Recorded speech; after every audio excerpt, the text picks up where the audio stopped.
Blackhawks fans, happy New Year! And the Hawks are hot.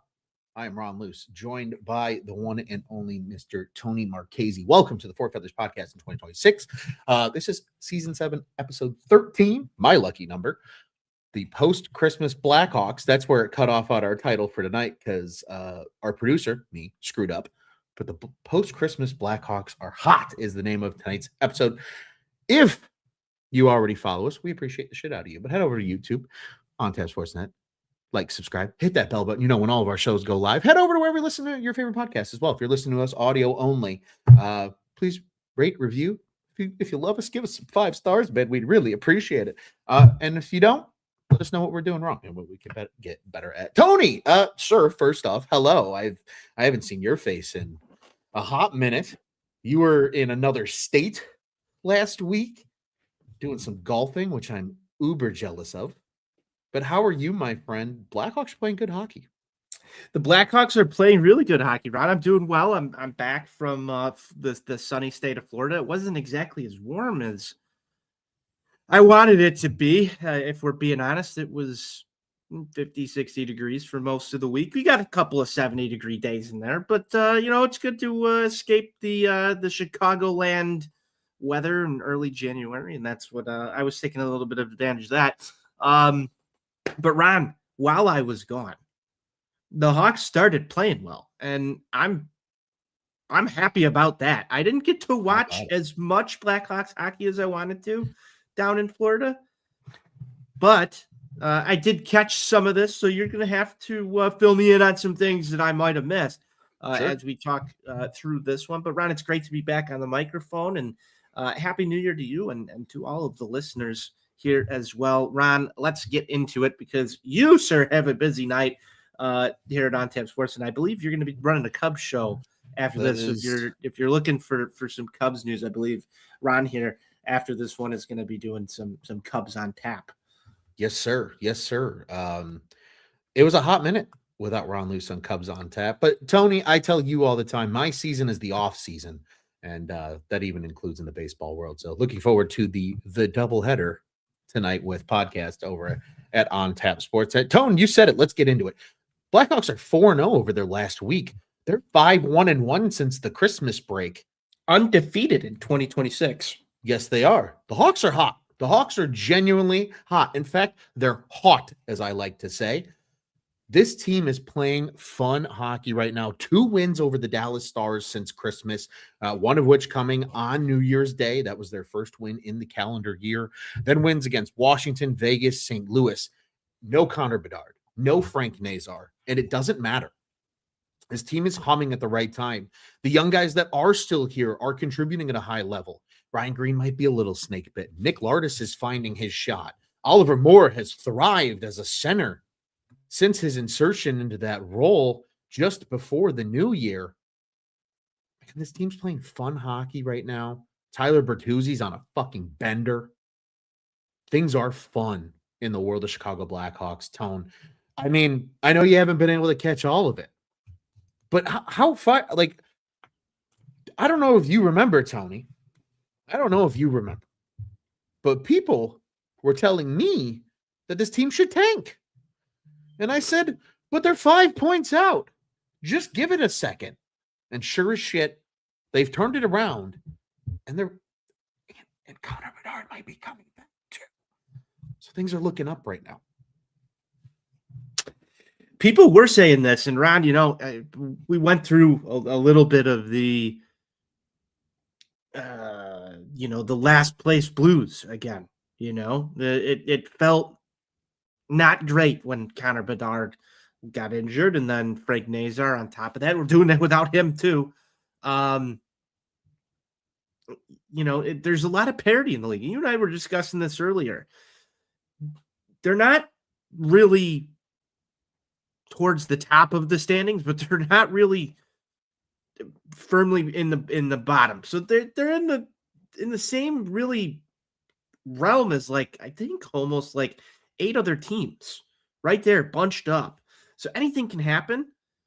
Obviously, getting Connor Bedard, a healthy Connor Bedard back, getting a healthy Frank Nazar back and having, what has been sort of this next man up for the young guys. And you talked about Ryan Green, you talked about Well Oliver said. Moore. Well said. It's been that next man up. I think that's going to build some resilience for this team, down the stretch and even into next season. And these are all young guys in their first or second year in the NHL, really. So, Yeah. To know that your team can sort of overcome that adversity of losing your star player and another top level talent in Frank Nazar and still rattle off 4 wins in a row. I can't say that that's not going to be invigorating for them as they get healthy and get, finish off this little stretch here in the back half of January before you take a break for the Olympics. And then you can really reset some of your health as well. There's only one guy as of right now on this roster that's going to the Olympics. So it's going to be some good time off for everyone to rest, recover. Some of those nagging injuries will go away, and then it's gear up for that stretch run. I really like the fact of how they've battled. And I do want to say that, some of this could be, a little bit of the Jeff Blashill effect as well in getting these guys ready to play. We haven't talked a lot about Jeff Blashill lately on this show, but especially when they were going through some of these struggles. But, everybody wanted to point fingers at him when things were going wrong. And, it goes around, comes around. And here we are again. This team is hot. They're humming. And as you said, man, they're not that far out of a playoff spot. I don't think they need to tank. They should still wind up with some decent draft position regardless. And as far as I heard out of the World Juniors, there's some questions about Gavin McKenna as a number 1 overall anyway. So I don't know, Ron. We'll see what happens. But I'd rather them be playing meaningful hockey games as we get into March. Definitely. One quick thing on the Gavin McKenna thing. I think it's more, though, of a testament to the rest of the draft class than it is to Gavin McKenna. Like, I don't think this is a shot at Gavin McKenna. I think a lot of people are going to look at it and they're like, oh, Gavin McKenna is not as good as we thought he is. No. I think he's still a really good hockey player. Yeah. I just think the rest of the draft pool has elevated their game. I mean, Ivar Starberg, who was playing over in Sweden with Anton Frondell, was spectacular in this tournament, as were a number of other draft-eligible players. I think it just speaks to the class and how deep it is. And that's why if you're the Hawks, you're happy just having 2 1s in this draft because there's a shit ton of talent in it. And they've done great so far identifying ones. Why not do it in a deep draft? But I digress. They've been so much fun, man. And I'll tell you what, the Penguins game, I think, was just, man, you're a little gassed from 2 road games. They went long. You're tired of that game for Pittsburgh. So I kind of dismissed that game. They played bad. They got their shit kicked in. It is what it is. Okay, fine. Move on. And they did move on. And they played outside of that first period in that Islanders game. I was at that Islanders game. I was at the fucking shootout loss. They were awful in the first period. But they turned on the gas in that second period. They tie it in that second period. Right before the horn, the sick Oliver Moore look up at the clock and dish to Lardis for the goal. I mean, that was an electric moment from that game. And Nick Foligno hit a post from 3 inches out before time expired in the third period, which could have won the game. And again, you got to capitalize. I missed these ones, Ron. There was a lot of talk. I know Nick Foligno scored in the shootout and sort of had some redemption for this, but have you seen the online discourse about him missing nets lately? Yes. I've seen it in the games. I don't think it's that off. He hit either a post or somebody got, I think, a stick on his stick or something else happened. I believe in that Washington game. I think he had one that he missed. And, I think it's tough though, because I think in Foligno's case, they're kind of more so banging on his door because he's an expiring deal and he's older. And Ryan Green's snake bitten too. Like, I think they're just both snake bitten, just in different ways. Ryan Green can't get anything to go in the net. Nick Foligno is like, oh man, how does that not go in? It's just a different flavor, I think, of snake bitten for him right now. So who knows? He's also just coming back. Didn't he have a wrist injury? Yeah. Was that the injury he had? Didn't he injure it in the fight? I think so. So I think he's not fully there yet. Wrists are hard to come back from, and that's a lot of strength on your shot. So that could have something to do with it too. I'm not that, and that's kind of where I was going with that, though, is even though the snake bit moment happens for Foligno, like they're in that game. They're in it the whole way. And that's the beauty of these last 7 games. Outside of that Pittsburgh game, of their 5-0-1 record around that, they've been in every single game. They're not afraid to push teams to extra time. They're playing good hockey right now, and they're playing good team hockey. And this is important, Tone. And this is something that I get excited about, because how often have we seen in the last 10 years of Blackhawks hockey, since they last won a Stanley Cup, that when the top stars either get hurt or don't perform, nobody else can pick up the slack, right? That was the name of those teams in the last days of Taves and Kane, and then in the early years when they were just shit and they were rebuilt, right? Like there was a couple good players and they get hurt. This team looks like a minor league team to some. That's not the case anymore. Now you have those depth players showing, hey, if Connor Bedard got banged up for some reason, or Frank Nazar got banged up, or another top player gets banged up, there's somebody to step in and try to pick up a little bit of the workload. That's the sign of a maturing hockey team, a growing hockey team, and a team that's finding its depth, Tony. I think this team's going to be incredibly deep. I did a forward exercise with my dad the other day, and I was having trouble. I had Landon Slaggert as potentially the 14th forward next season, and that was with only re-signing one player and not adding any free agents. This team's getting deep, and they're showing it on the ice now, and that's so important about this recent stretch. You are correct. Who did you have? Who did you have re-signed? I'm going to guess it was Mikheyev. Yes, you guessed correctly, and I had him playing on the 4th wing. So it's a great problem to have, but it also shows that like now you're starting to get a flavor for the actual Kyle Davidson draft picks, right? This isn't like you're waiting for those guys. You're waiting for like you're starting to really get the first wave of those guys now. And look where they've hit. Bedard was Bedard, but Nazar was the 13th pick. And I know people, it's a first round pick, but hockey's different than other sports. And there's always first round draft pick busts. Like that happens all the time. But they're identifying great hockey players no matter where it is in the first round. Sam Renzel was a late first. You know, you've got Van Acker and Nestrasil, who were guys picked after number 20 in the first round. They're finding talent there, and that's how you have to do it. And they're finding second round guys, and there's some third round guys starting to contribute. And you get Louis Crevier, who's playing incredible hockey, who was a 7th round draft pick. Like Kyle Davidson's fingerprints are more and more on this team than people realize, because not only did he take over as GM, but he was actively involved in some of those drafts, kind of those like the 3 years before him. So the Louis Crevier, Alex Vlasic, I think it's why he shelled out that deal to Vlasic. I think he was probably banging the table for Vlasic. He was in the hockey analytics department by that time. We're starting to see the fruits of that labor, and they're starting to show depth. And if Oliver Moore was your third line center, or Frank Nazar was your third line center for the next decade, I think that's incredible talent evaluation, and I think that's a great problem to have, because the Blackhawks have never had that kind of depth down the middle. It's spectacular stuff, man. You're excited. You're excited. I could see the excitement on your face when you're talking about this team right now, Ron. And that's a good thing, because I don't think we've ever been this excited about a Blackhawks team since we started this show. Yeah, I agree. And I think that's why this is such a fun time right now to be a Hawks fan. Like, because we've talked about it before, Tone. Like, they're kind of playing with house money. Just enjoy the ascent to just see where this goes, right? Enjoy the fun of it. Enjoy what it is in the moment, because sports has shown it's unpredictable and you never know. But This could be the start of something really fun again. Like, people remember the Banner years, which is their 100-year celebration right now going on at the UC.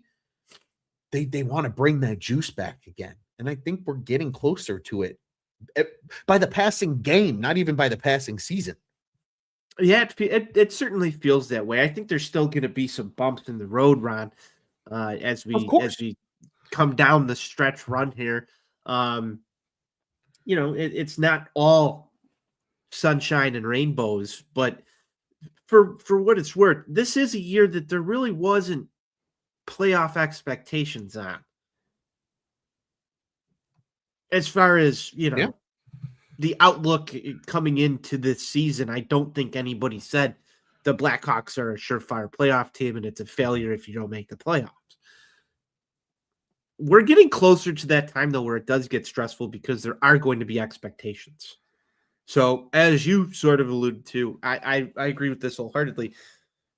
This is the year, and maybe next year, where you can have some fun with it, and it gets a little stressful from there on out in terms of trying to compete and where the expectation levels are going to be in, what'll be Connor Bedard's, fourth year, fifth year versus where we're at now. So,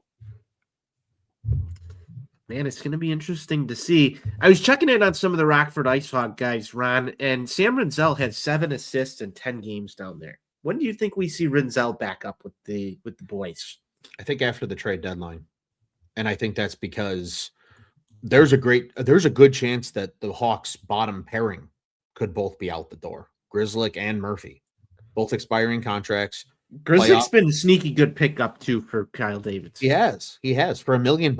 I mean, it really depends. I think here's where it depends.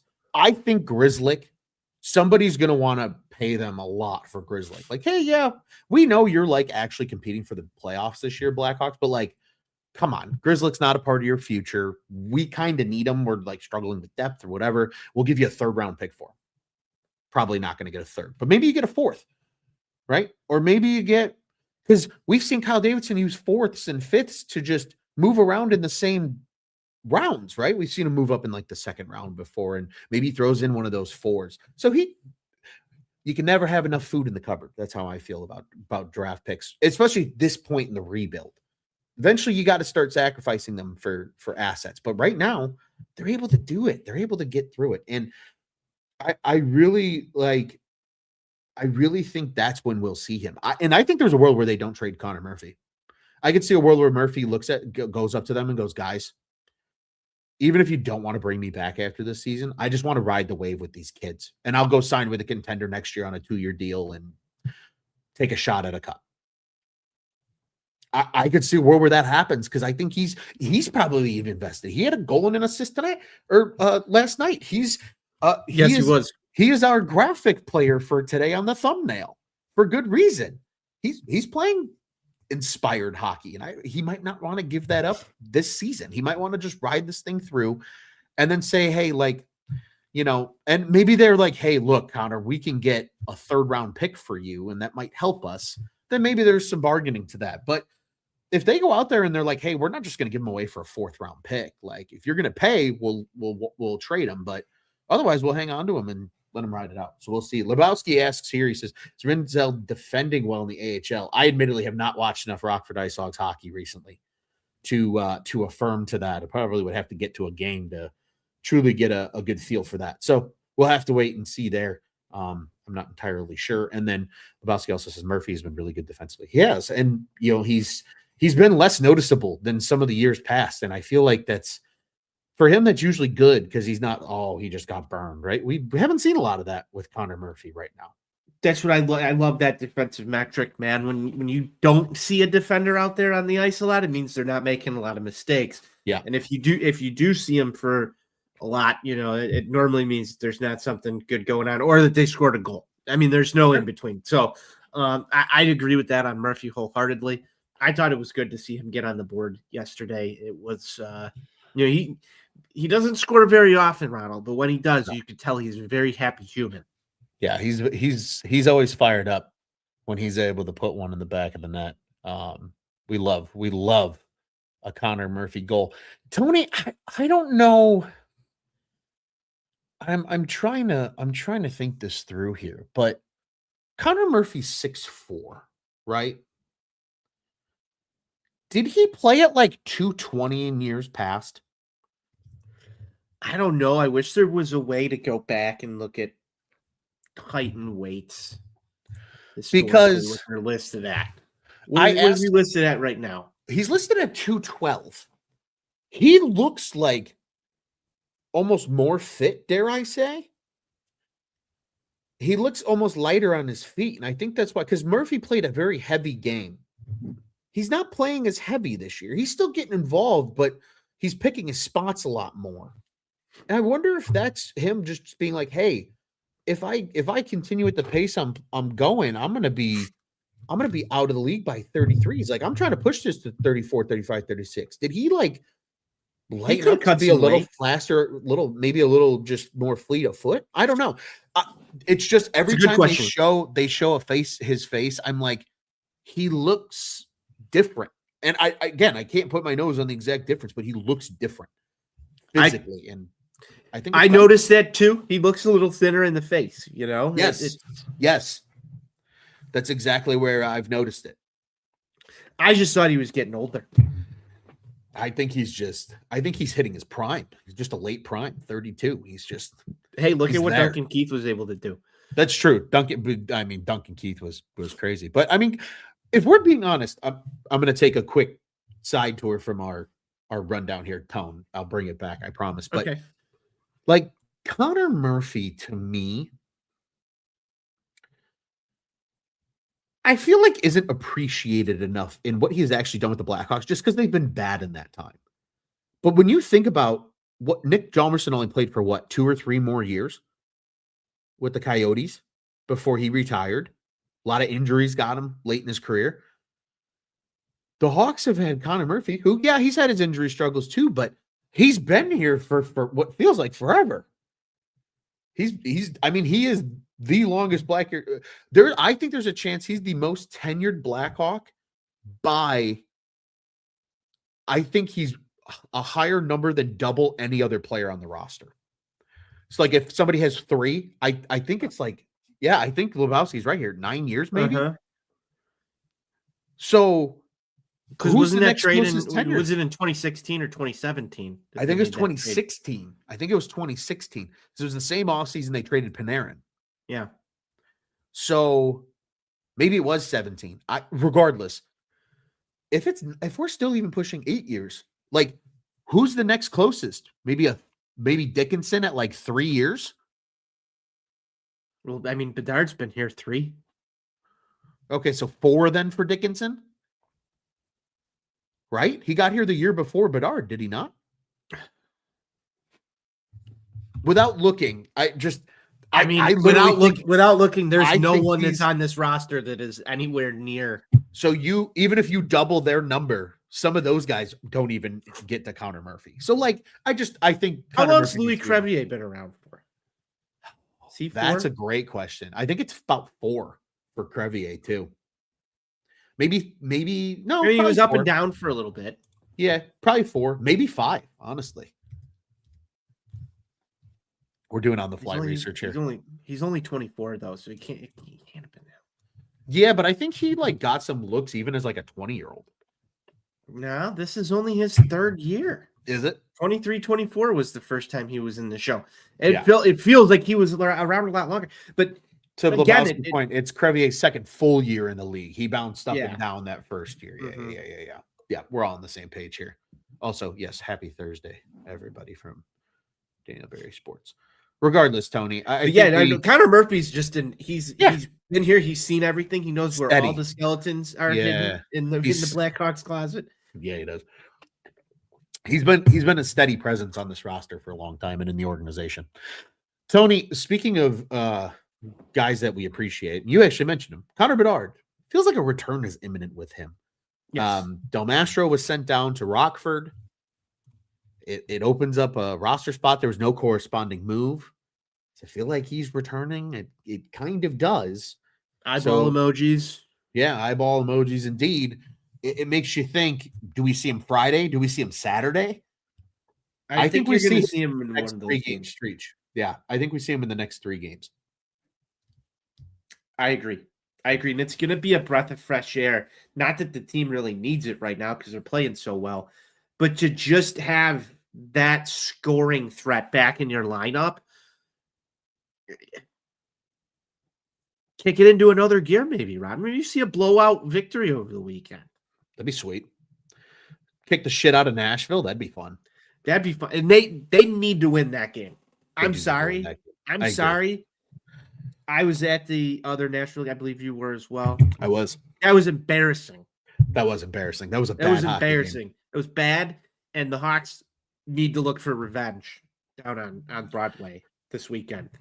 I agree. I feel like the Hawks also got their revenge over the Blues, right? They did.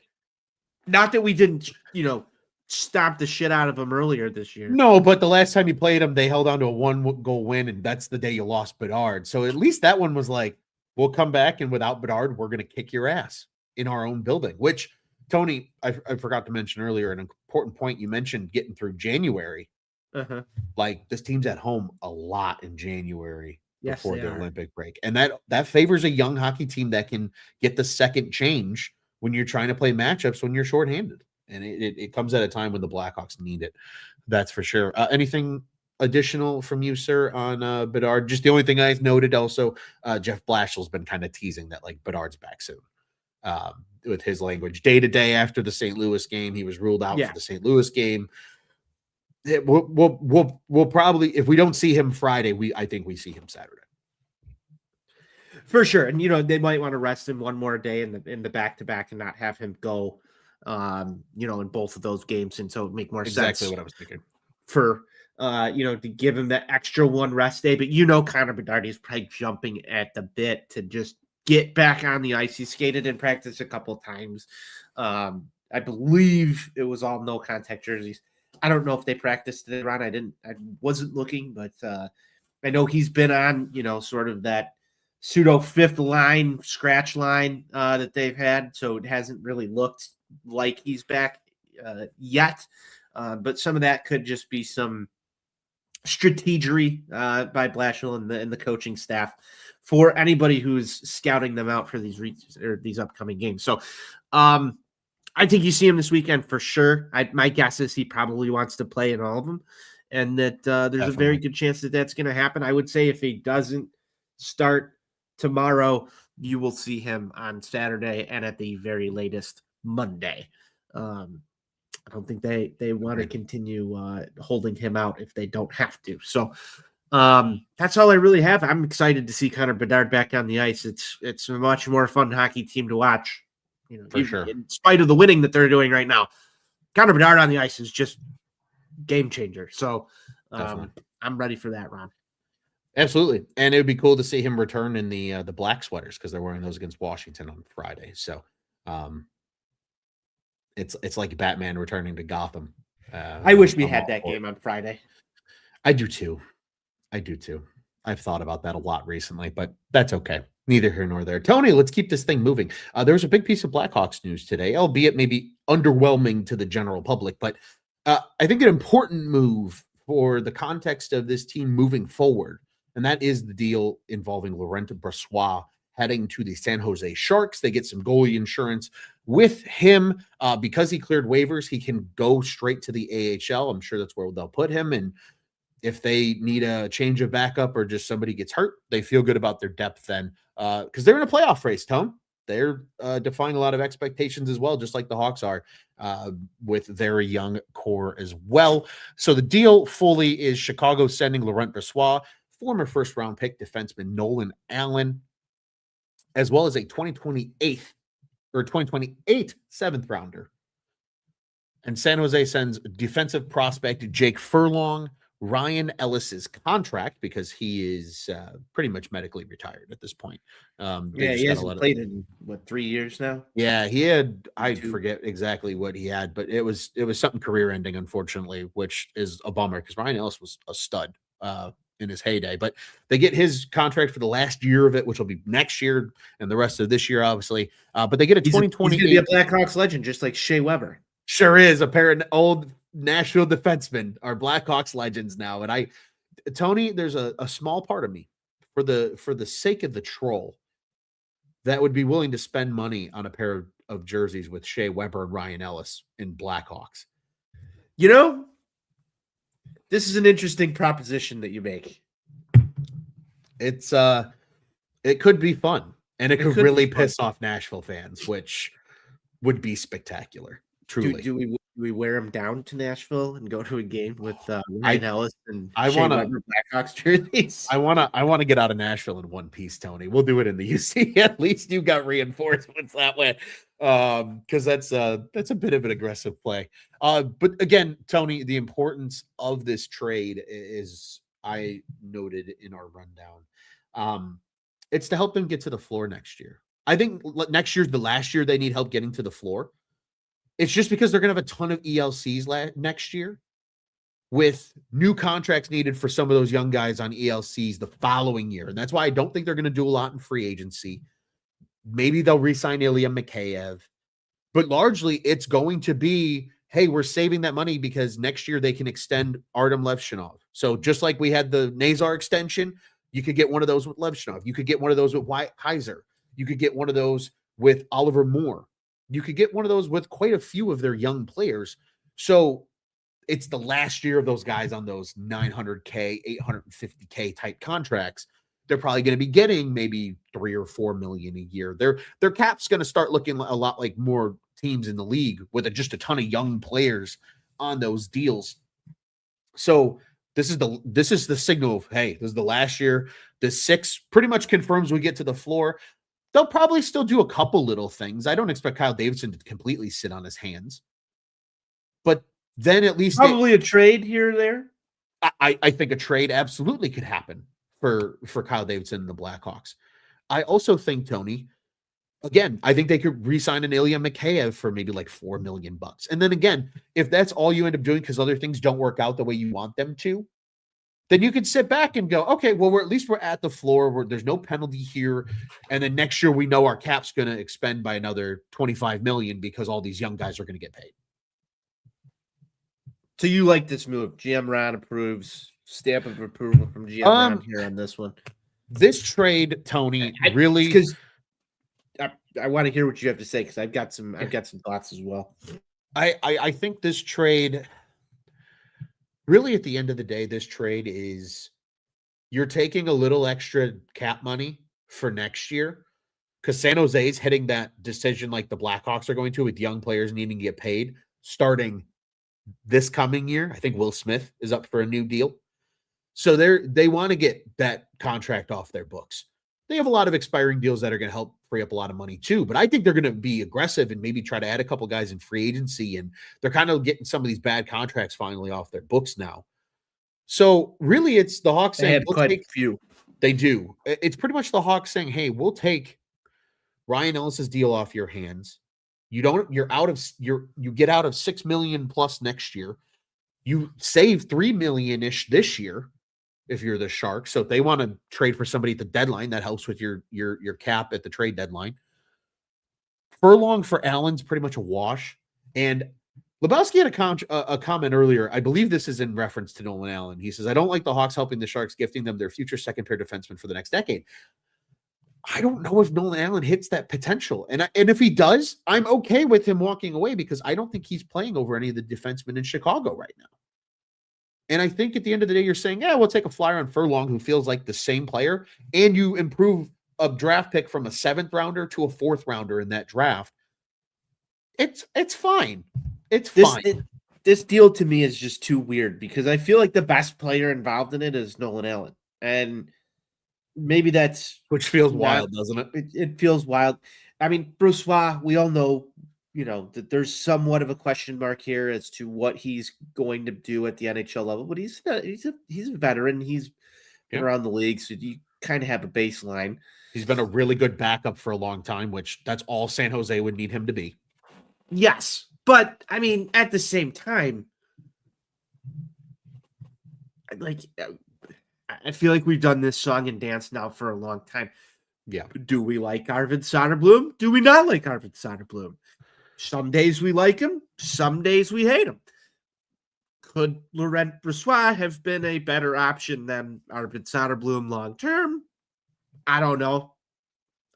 There's some age there as far as where that's at, and there's other goalies in the pipeline. But it just feels like this was like, you're sort of giving this wild card in Allen to the Sharks, where if it does pan out, you've basically just rented a contract to help you get to a salary cap floor, which, okay, understand the necessity of doing so. Don't like it, but got it. You got a 4th-round pick out of the deal. That's cool, but you're still, you're swapping a 4th for a 7th just to get some value here. And then, Furlong, could he be Allen? Could he not be? It definitely doesn't seem to have the same pedigree, so to speak, as Nolan Allen. So I feel like you gave the two better assets in terms of what that is, just to rent some contract space and clear some players off of your roster that you just didn't have use for right now. Some of those 100%. trades sometimes come back and bite you. And I'm not saying this one will, but it's also the Sharks, and there seems to be, at least at the fan base level, this like, hey, we're both competing for the same thing and being the team that rebuilds faster almost. And, helping them out just sort of seems counterintuitive to trying to win that race, even though that's not what Kyle Davidson's trying to do. He's trying to build to win the Stanley Cups down the road. But just from a fan perspective, it was like, okay, here, take these parts that we were told were good, and we get back an expiring or 1-year contract of dead money for a guy that can't play hockey, a draft pick that we can't use for a couple of years, and this other guy that no one's heard of really in Blackhawks circles. It's not like a trade that you're going to sit there and go like, oh, Kyle Davidson did a great job. Mm-hmm. I'm sure that Brossoit, it was rumored that he had asked out, and you're trying to do right by him, but it just feels like you're given a little bit more. Just, do Brossoit for Ryan Ellis's contract. I'd be fine with that. Yeah. I think there's also some, you mentioned doing right by Brossoit. I think it's also doing right by Nolan Allen. I think this gives him a fresh start, and that was not a popular pick when it happened. And I think a lot of people have still felt that way. I think he can have a fine NHL career. I think he's ultimately like a solid he's a fine third pairing defenseman. I think that's unfortunately his ceiling, which those guys make. You're not as high on Nolan Allen then as some people are. No, I really have never been, if I'll be brutally honest. Again, just my opinion. Fair enough. I mean, even Ethan Del Mastro came up and didn't play. So right. Like, and I think Del Mastro was above him in like the depth hierarchy of the young guys. So like I think Ethan Del Mastro has more potential with Chicago long term than Nolan Allen does. And again, if he goes and he does become a second line pairing defenseman for the Sharks, good for him.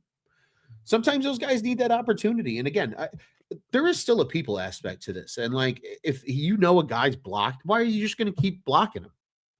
It seems like the Hawks do try, like Kyle Davidson tries to do right by a lot of guys. Yeah. He's been very player loyal, at least to where like, I'll be fair to you, at least be fair. Right. Like, and I think he's being fair to Nolan Allen. I think he's probably telling Nolan, hey, you weren't a me pick. You were probably a Stan pick. And I think we have people above you in our depth chart. There's a team that wants to take a chance on you. We're going to let you go prove yourself, and like, good luck. And we wish you well. And, that way you're not just wasting away in Rockford. And I think that's a great thing. And I think a lot of teams do that. And I think we don't realize it sometimes as fans. So again, I'm fine with the trade. I really am. True. Fair. Good points. So, neither. It was a weird one for me. Definitely. You want to talk some World Juniors? Let's talk some World Juniors, Tone, because I think you watched a lot more World Junior hockey than I did. I did watch a lot at the beginning, and then I had to jet off to Florida right there after Christmas, so wasn't able to catch a ton of it. But I was really impressed with what I saw out of Anton Frondell.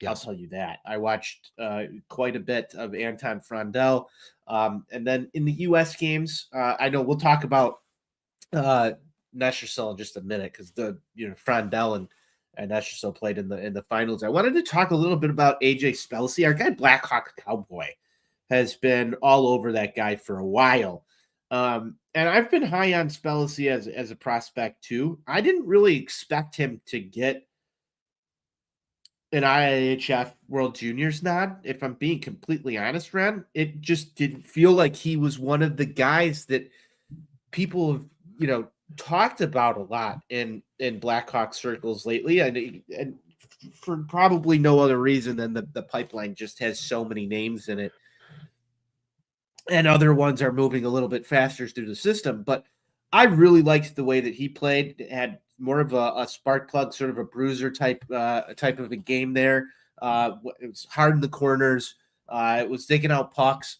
I really, really, really liked what I saw out of AJ Spellacy. I think that's a kid that can add a little sandpaper to this team in the coming years. Should he get up there?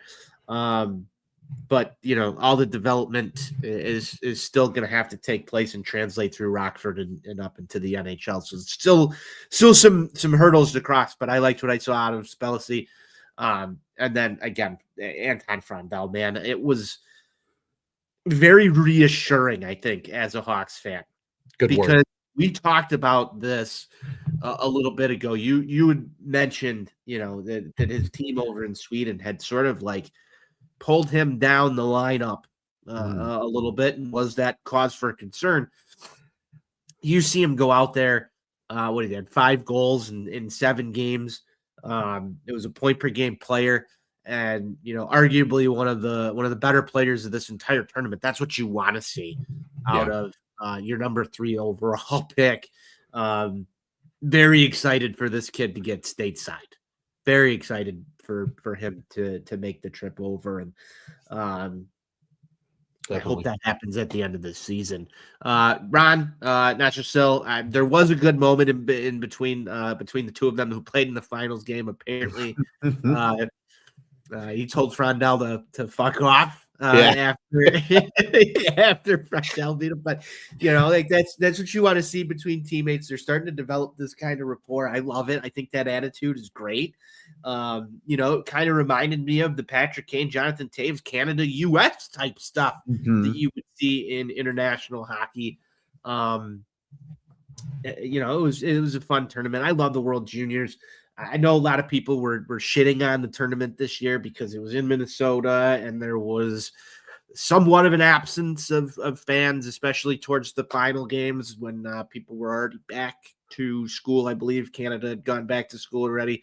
And plus you didn't have the US or Canada make it all the way to the finals. And I think that just sort of dries up the tournament a little bit. Not that, the teams that competed for the final aren't good hockey teams. Obviously there was a lot of good competition there overall, but World Juniors hockey isn't probably going to draw as well in the state of Minnesota as you may think it might. So sure. I don't know. I love that tournament, Ron. I don't care where it's held. I just like seeing the next batch of prospects come up, and you can learn some names of guys who are about to get drafted or already on your team, and get to see them play in some heightened competition over a 2-week period there. So, Ron, I love it. I don't know if you got the chance to tune into any of it, but I think the biggest thing that I might take away out of this is watching Frondel was very reassuring for me as a Blackhawks fan, that this kid can get into the NHL and be an impact player for the Chicago Blackhawks. Absolutely. I'll tell you what, when it comes to Frondel, the shot, man, that's that him and Lardis feel like those guys that are just going to have that shot, and they're going to. It's a heavy shot. It is a heavy shot, and it's fun to watch. I'll tell you, he was named forward of the tournament. I mean, there was a lot of good stuff for Anton Frondel. Obviously, a gold medal is huge too. I think that's just a confident booster for him. I agree. I like what Spellacy did in this tournament. I like that he made the team. I think you're seeing the value of a guy that's got a scoring touch, but plays balls to the walls on every play. You need those guys, right? You need your Colton Docks of the world. And I think Spellacy has a legitimate chance in the future to make the Blackhawks roster and be a potential difference maker in probably the bottom 6, but like do it at a high level. And I think that's going to be critically important. And then I'll tell you what, man, I really like Vaclav Nestrasil. The more and more I see him play, and you're right, Blackhawks Cowboy all over it for a hot minute now with Spellacy. there's been some people all over it as well with Nestrasil too, and he's kind of the more the passing player, right? He had 2 goals, 5 assists, so 7 points for him in 6 games. He had a couple sick no looks, a no look goal, and I think 2 no look assists. It feels like, and then you mentioned the friendship that he and Frondell already have, the fun exchange in the handshake line. Like that could be a fun story because Tony, what I'm starting to wonder, Nestrasil is crushing it at UMass this year as a freshman. If you're the Blackhawks, do you ask him to sign so you can get him in Rockford ASAP? Or do you let him go back to college for another year? I want to think they would let him go back to UMass for one more. I think you let him go back to UMass for one more, and you delay out that eligibility just to get a different cycle going with some of these guys. Sure. In terms of payment, because what if he signs next year? You're starting his ELC, and that runs 3 years. Right. You're going to probably be at the same time as Anton Frondell. No, well, Frondell, if Frondell signs this year, I don't know I think that burns a year of his ELC. Yeah, you're true. If he play, so he's only going to have 2 years after for Frondell probably. So even if you delay Nestrasil, is it 30 years? Is there the 9-game rule still? What does that apply I think to? because it's after like the trade deadline, yeah, kind of when all the rosters lock. I think it burns an ELC year. I think that's consistent because that always happens with college guys. If they come up to the NHL right away, it burns an ELC year. They've done that with they did that with Kaiser originally. They did it with Ryan Green. And you got Kanserov too coming. Well, his contract technically doesn't expire till June 1st. So I don't think he can sign until after June 1st. I'm saying next year. Sure. Assuming that you didn't have or you don't have Frondell sign this year, you would have a potential of Frondell, Kanserov, and Nestrasil all riding that same wave. Yeah, that'd be your next wave, as you've already mentioned. So yeah, man, it was a fun tournament. They did a great job, and it was cool to see a pair of Blackhawks playing for the gold medal in the last game of the tourney. Tony, couple really quick points here before we get to our segments to start to wind down the show. Standings update.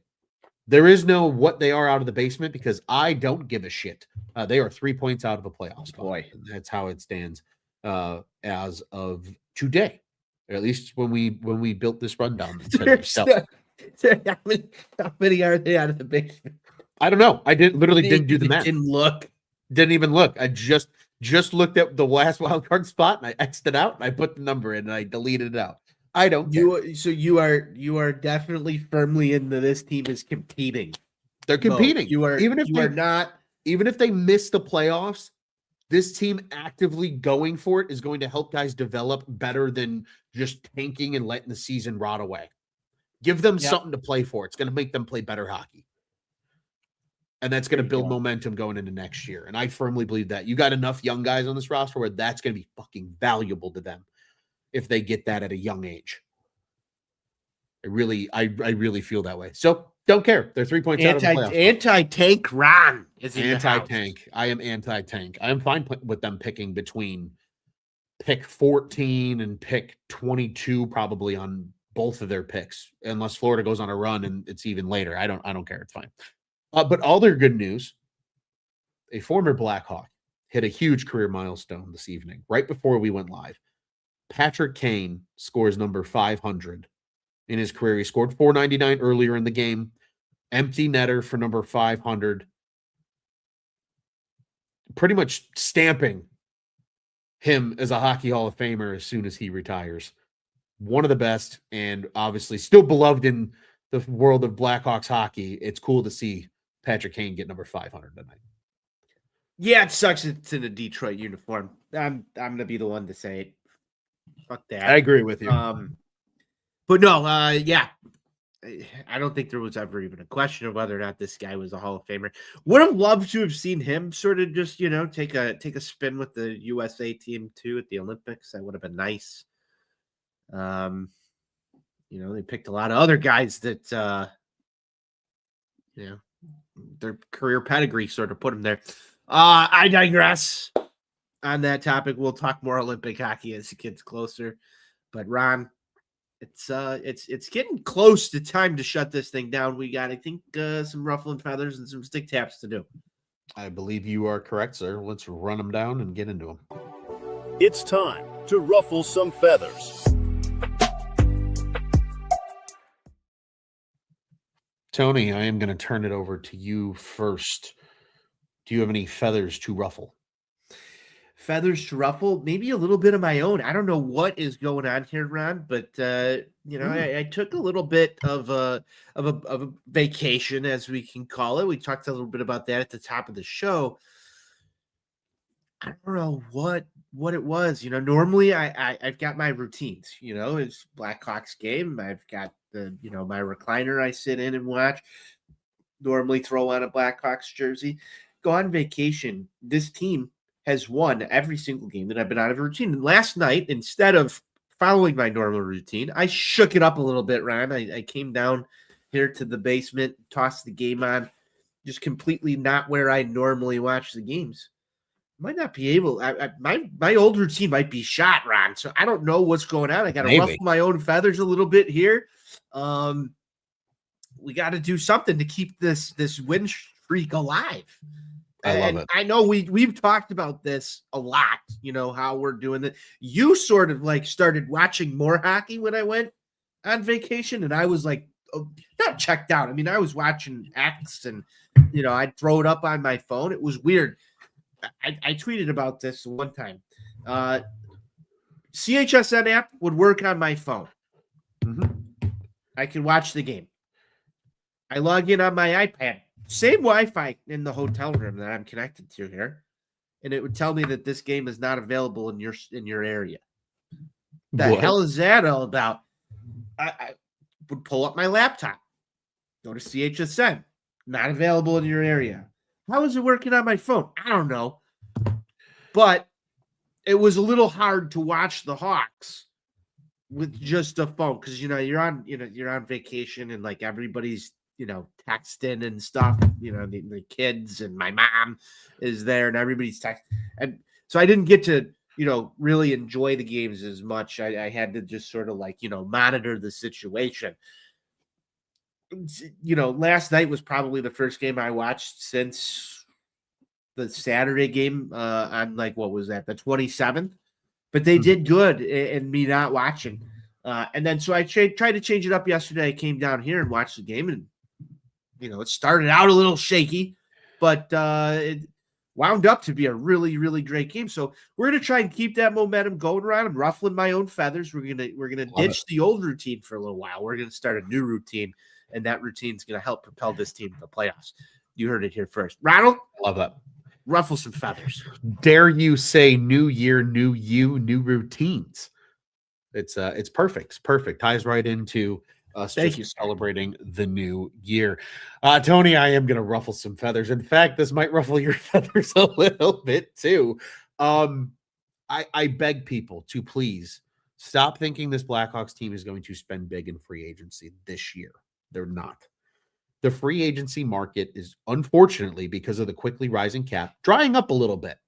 And the Blackhawks aren't just going to pay guys right now because they're going to have to pay these young guys in a year or so. They want to be able to pay those guys and keep them around. That's going to be important. Again, they might retain Ilya Mikheyev. Maybe they do make a small signing, right? We saw them sign Sam Lafferty last year. We've seen those type of depth moves before, and that might be all they do, but that's kind of their bread and butter right now. And maybe to your point, Tony, they make a trade, right? Maybe they get a player who's in like the last year of his deal and the team just wants to move off the money so they can make another move or something like that. Give it a shot. Let him have it. Burakovsky's been great. I've loved Andre Burakovsky with the Chicago Blackhawks. It's been fun. And we get another year of him next year too. I could see them taking that type of swing, but that's going to be where they accumulate cap. It's going to be things that are expiring. It's not going to be big, long deals. excuse me, and quite frankly, there's a chance that it's not really going to be that great of a free agency market this year. Guys are already getting extended. Alex Wenberg, Christian Dvorak. Dvorak would have been fun if I do my recollection correctly. He's a Palos Heights native, so that would be fun if he was a Chicago Blackhawk. Local kid on the team would be kind of cool. I digress. It's your going to neck dry of up. the woods. Yeah, my neck of the woods, indeed. The free agency market's kind of drying up for a little bit until teams start to get uncomfortable with what the cap number is based on what they actually bring in real dollars, which I think could happen for a few years. Eventually, they'll have to slow the cap down a little bit. I think there's a chance they'll have to do that. We'll see. But right now, everybody's happy to spend what the cap is and the rising cap is. And they've got the money and they can do it. And it's like, yeah, fuck it. We'll do it. Let's do it. It's going to be awesome. We're going to go try and win this thing. So don't get your hopes up. That's how I'm ruffling some feathers here. If I haven't heard this out of your mouth about 15 times already, I would probably be a little more ruffled, but I get more access to your Hawk slots than the listeners do. So, I hate this reality that we talk about here. I don't like it one bit. Yeah, I want that, like, oh, they just went out in free agency and like this is immediately going to help the team. I'm instant gratification oriented, just like most other fans are in that aspect. However, dial things back. I think this is a good PSA for everybody as to why that's not going to happen. And I kind of understand, over the past few years, we've been talking about this. They've never really been comfortable going out and making one of those moves. Are they going to have to do something to get themselves over the hump down the road? I think so. I think they're going to need to acquire some outside talent. I think it would be naive of anyone to think that this team is going to be completely homegrown, but it's going to be a majority homegrown. Like it really is. It's a majority of this is going to, that first playoff run is going to be a lot of Davidson drafted players on it. And, that's not traditionally how you've seen a lot of, teams built in these recent eras. So yeah, it's a different strategy. I just like everybody else do not like the fact that that's the market. I want there to be, just a name that's out there that you can go and sign and bring in, and immediately he's a 30-goal scorer. That's what we wish for, Ron. But you're telling us there's not going to be presents under the tree on on July 1st. On your Christmas. Yeah, on my Christmas, there will be very few presents under the tree, unfortunately, for Blackhawks fans. But I think we're going to start to see, I was talking with a good friend of the program and always listener, our good friends down in Dallas.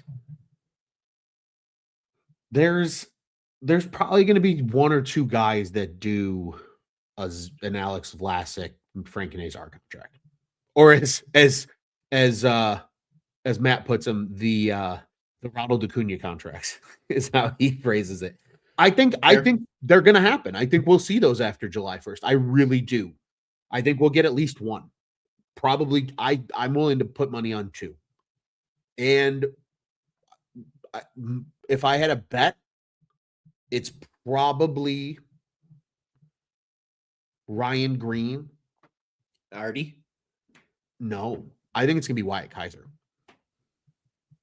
I do think Wyatt Kaiser needs to be locked up more long term. He's been really good.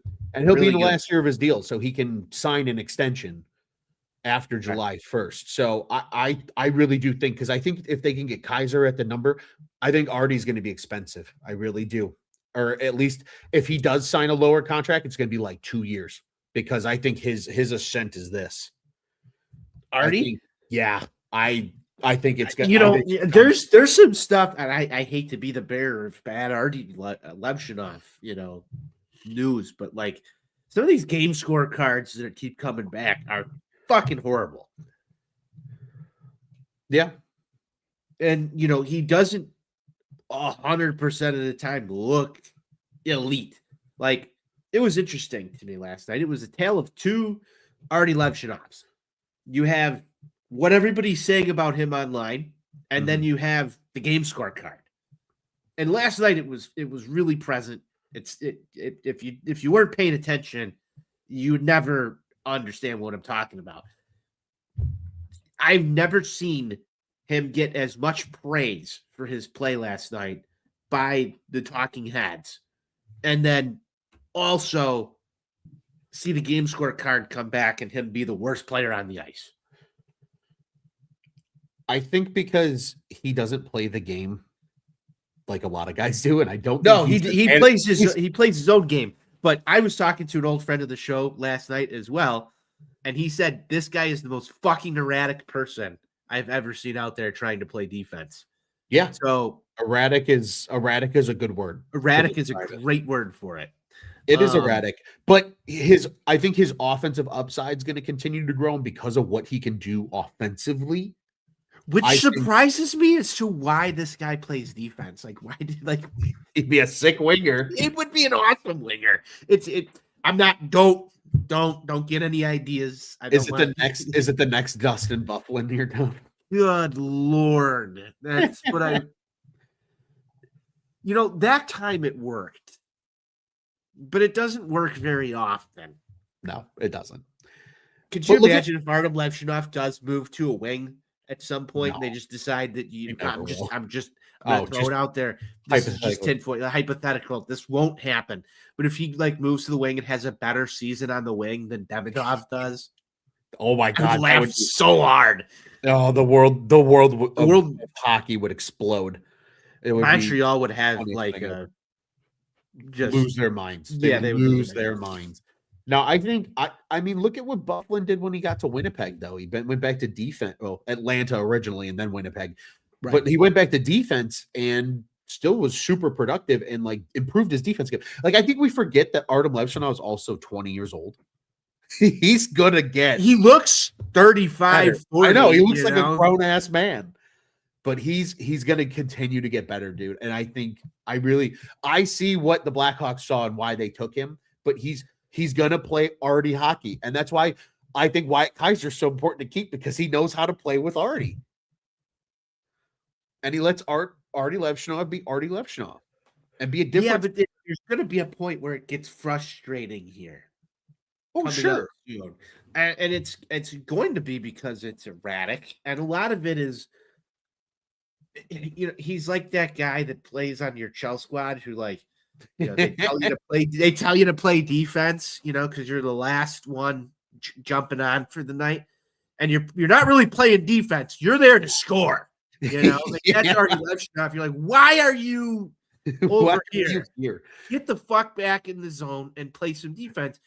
But he does drive play, and he's an exciting player to watch. Don't get me wrong, but there's a lot where I'm just like, everybody's raving about this kid, but there are holes in the game that should be talked about. And I can see, the Blackhawks coaching staff has had to, sort of rein him in a couple of times. And you had the incident where, he was late to practice and stuff. He just seems like a guy that goes at the beat of his own drum. Artie Levshinov. There doesn't seem to be a lot of conformity there. And some of that could be problematic, and I don't know, I'm not in the room, but it was just interesting that we went through that exercise with him out of everybody else. And for better or for worse, he provides a lot of great quotes to the media, so that's what makes me even better. It's just Artie Levshinov is Artie Levshinov, and I think that you said a lot of people forget he's only 20 years old. It's going to be interesting to see what this kid grows into. Sure. Because continues like this, and he keeps that personality alongside that play style. It's going to make for some memorable moments, good or bad. Indeed. I wholeheartedly agree. It's going to be a lot of fun to see. Tony, we went off on a hell of a rampage there. We have another segment to get to, so let's get to it. We do. Time to give out some stick taps. All right. Give out a stick tap, Mr. Marchese. What do you got for me? Who are we giving a stick tap to today, Ron? I you know what? I'm not really sure, but I want to give it. I almost want to give it to the whole team, minus Connor Bedard, Nazar, because they're not there. And I sort of alluded to it too. Could it be sort of the Jeff Blashill? Could it be, Ryan. I just think the whole team has done a really good job since the Christmas break to come back and just battle, man. Like you could point to a lot of individual performances, but in the grand scheme of things, it takes a team effort to win a couple of hockey games in a row. And when a lot of people thought it was time to pack it in for the year, these guys said no, and they went back out there and they've been competing. So for me, it's really just a collective team stick tap. You kept yourself and your season alive when you had the most adversity that you could possibly have this year. So, I think it's just been a good all-around effort, and hopefully it continues, Ron. I stick tap the entire team. Well said. I like that you bring up Blashill too, because that was something that I wanted to mention quickly about Levshinov without us getting too deep down that rabbit hole. Was I think because the deactivates so often, that's why he brings value as a difference maker and as a potential scorer or an offensive generator. So, but I think Jeff Blashill's done a great job. He's inspired these guys. They're playing inspired hockey, right? You mentioned yes. Completely backs against the wall, adversity, like the worst possible thing that probably could have happened in this team this year happened. Your top two centers go down, and yet like they're still finding ways to win hockey games. And that takes a team effort, and that's everybody in that organization, not just the players. So I think that's a great call out by you. My stick tap, Tony, is to an individual player. He's a guy that I briefly mentioned on my solo show right before the new year as we turned the page to 2026. And that is Oliver Moore, because it was announced right ahead of that Islanders game. He was going to be playing, ahead of that Dallas Stars game, or the Penguins game, that he was going to be playing center. And he's been brilliant at center, Tony, because I believe it was Jeff Blashill who had the quote. He said, he's really impressed with how Moore has played, because when he's on the wing, his speed is always 24/7, and he almost can't weaponize it as much because he's just going fast everywhere, and he's trying to apply pressure and generate looks. Because of his ability to pass and because of that quick speed as a center, he's able to do so much more because he can drive play, and he's done it. He's got great feel for the ice. The passing is electric. Yep. He can score, and he's able to use that speed to, when he gets the puck, he can find the space and hit it fast and really put a lot of pressure on the defense. You've been on this for a long time on Oliver Moore. And I just like you should take a larger victory lap, in my opinion. No large victory laps. I agree. I like the way I'm starting to look at this team going forward is it's Bedard, it's Nazar, and it's Moore down the middle. I don't care who's the fourth line center, and I don't care who's on the wings, because those guys that's your pillar.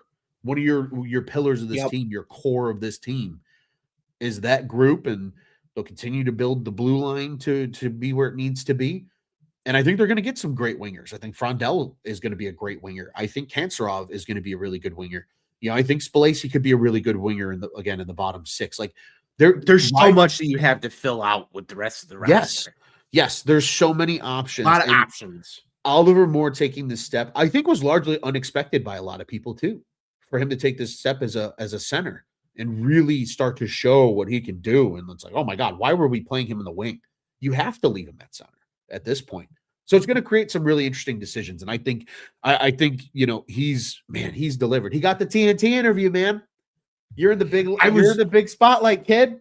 Good for you. I was surprised, but also very excited for him to get that opportunity last night to be the TNT interview. And I can't, I took a picture. I posted it from Four Feathers because I thought that was important for people to know. If you weren't tuned in after the post game, to know that Oliver Moore was the guy that they wanted to talk to. Yeah. Well, because what was the last relatively viral TNT Blackhawks moment? It was Bedard and Nazar against These are, yep. and that we're not getting bullied, we're not getting pushed around. This team's different. Our culture's different now. We're here. I bet you Oliver Moore didn't think going into that game last night that he would be the one that TNT was interviewing. No, but there's your three. Again, right? The guys that usually do those type of interviews are either the guy that just balls out and has a huge game or the kind of the faces of the franchise. And it kind of feels like Oliver Moore's making his case to be a face of the franchise alongside the Frank Nazars and Connor Bedard. I think a lot of people forget that Oliver Moore was a first-round pick right behind Connor Bedard in that same draft. Yeah. I believe the 20th overall pick or 18th overall pick. If you don't have, if you don't have that number one pick there and your whole year, like say they had a better year, whatever, and you wind up with, Oliver Moore, I think there'd be a lot more spotlight on Oliver Moore. And I think that the best thing about the fact that Oliver Moore, has in Connor Bedard is that there's not as much pressure on Oliver Moore to be something. Mm-hmm. Because he's kind of hidden behind Connor Bedard in that draft on the same roster. Absolutely. Yeah. I do think I think we would be talking about him as a draft pick if they don't have the first overall pick a hell of a lot more. I agree. I think it would almost be very remember like Tavo-esque, right? We're talking about a guy that's currently on the roster. When he got drafted, there was a lot of he was like an 18th pick in the draft. There was a lot of spotlight on Teuvo Teravainen when he was coming up. There was a lot of kind of pressure to be the guy.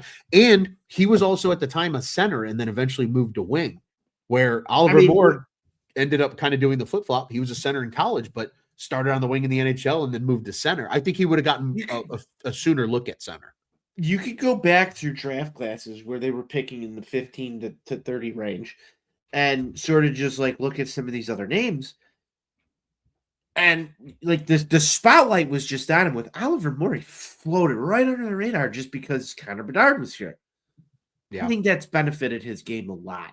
And, it's not intentional, but you're just not focused on Oliver Moore as one of those like picks.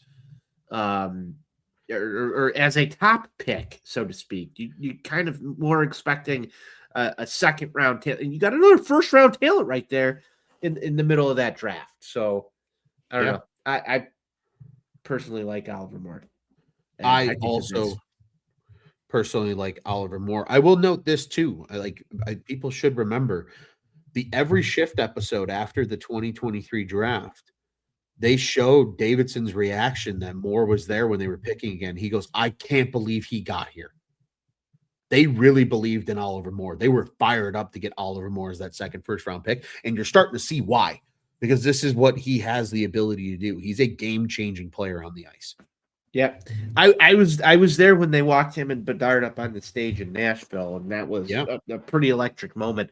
Ronald, I don't want to continue down this too much. I know you probably might still be trying to run a Cubs show, so it's getting rather late here. But this was excellent Hawks hockey talk. Do we have anything else left on the agenda? Are we gonna read out the next set of games here and then get on out of here? Indeed. Just a quick what's on tap next. Upcoming slate of games. We mentioned Friday, January 9th against Washington. That's a 7:00 start. We mentioned the black jersey will be worn for that game.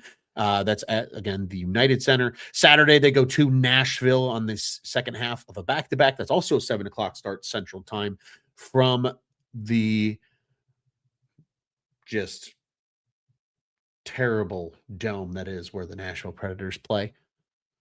Monday, January 12th, it's Edmonton at home. That's back at the UC. It's a 7:30 start. Tony, we have tickets to that game. I don't know if I will personally be there, but we've talked a little bit about that as two of the best players.